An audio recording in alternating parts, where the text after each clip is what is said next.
여러분, 바닥 경제가 꿈틀댄다.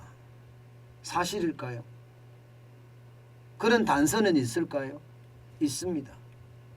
바닥 경제가 실제로 꿈틀대고 있어요. 1분기 중대형 상가 공실률이 9.5%입니다. 많이 떨어진 건 아니지만 떨어졌어요. 중대형 상가라면 300제곱미터 이상을 말하잖아요. 300제곱미터. 근데 이게 9.5%가 됐으니까 전분기 대비해 보면요, 지금 많이 떨어졌어요. 많이. 예, 거의 말입니다. 0.9% 정도 뚝 떨어졌습니다. 0.9%. 야, 이게 여러분 지금 현재 시장입니다.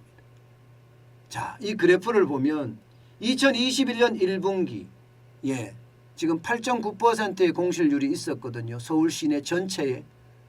그러던 것이 2021년 3분기에 9.7%까지 늘어났습니다. 9.7%까지. 이것이 말입니다. 2021년 4분기에는요. 굉장히 많이 올라갔었어요. 굉장히.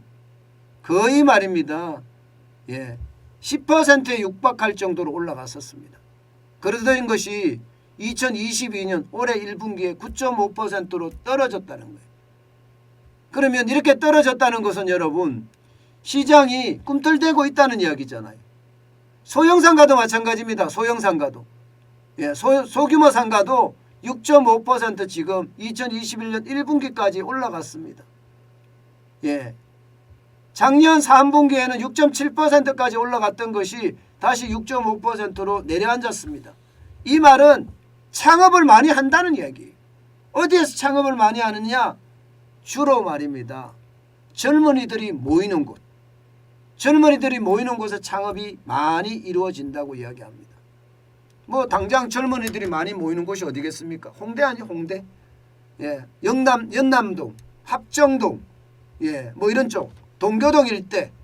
여기는 중대형 상가 공실률이 굉장히 많이 떨어져요. 1분기에 4.2%까지 지난해 올랐다가 지난해 4분기에는 2.9% 떨어졌거든요. 원래 1분기에는 0.9%까지 0.9%. 여기는 지금 상가가 없다는 거예요.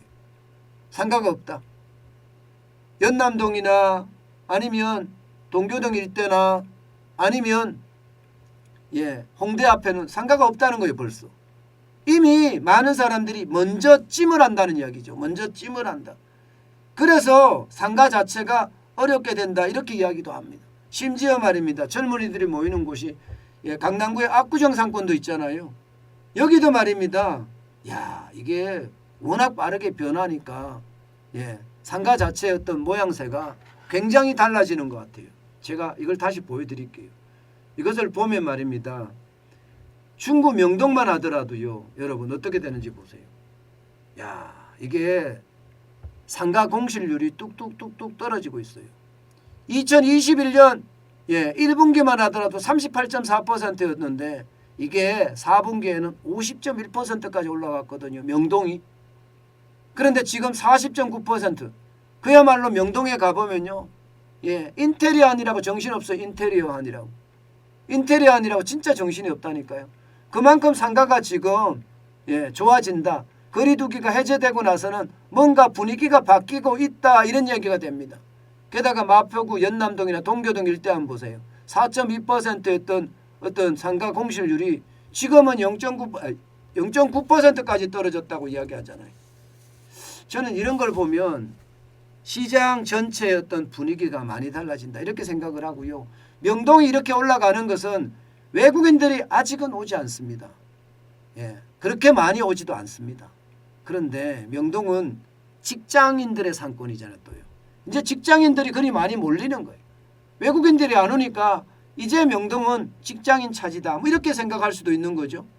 그러면서 명동이 이렇게까지 많이 좋아지는 겁니다. 많이 좋아지는 겁니다.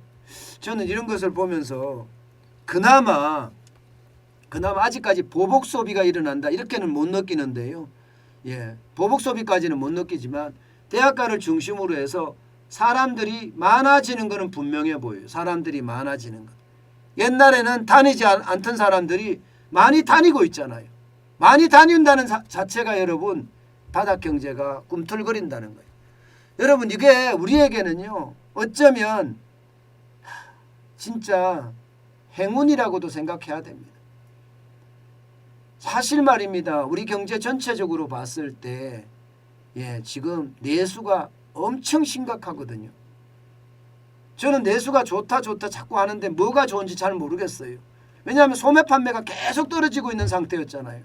그나마 지금 거리두기가 해제가 되고 나서 내수가 좋아지면 소비가 좋아지거든요. 소비가 좋아지면 우리 경제 전체의 활력이 점점 솟아난다는 이야기가 됩니다. 어디까지 이게 좋아질지는 모르지만 아직까지 분명한 지표는 없어서 장담하기는 이러지만 좋아지긴 좋아질 거예요. 그러나 한계는 있다고 합니다. 왜 한계가 있느냐? 돈이 없다는 거예요. 돈이 없다. 소비할 돈이 없다. 그래서 소비의 한계는 분명히 있을 건데 그렇다고 하더라도 그때까지 소비가 일어난다는 거. 문제는 수출이 망가지고 있잖아요. 수출이 그만큼 좋아져야 되는데 수출이 망가지고 있으니까 소비라도 지금 활성화가 돼서 우리 경제의 어떤 디딤돌이 돼줘야 된다. 이런 생각 저는 많이 합니다.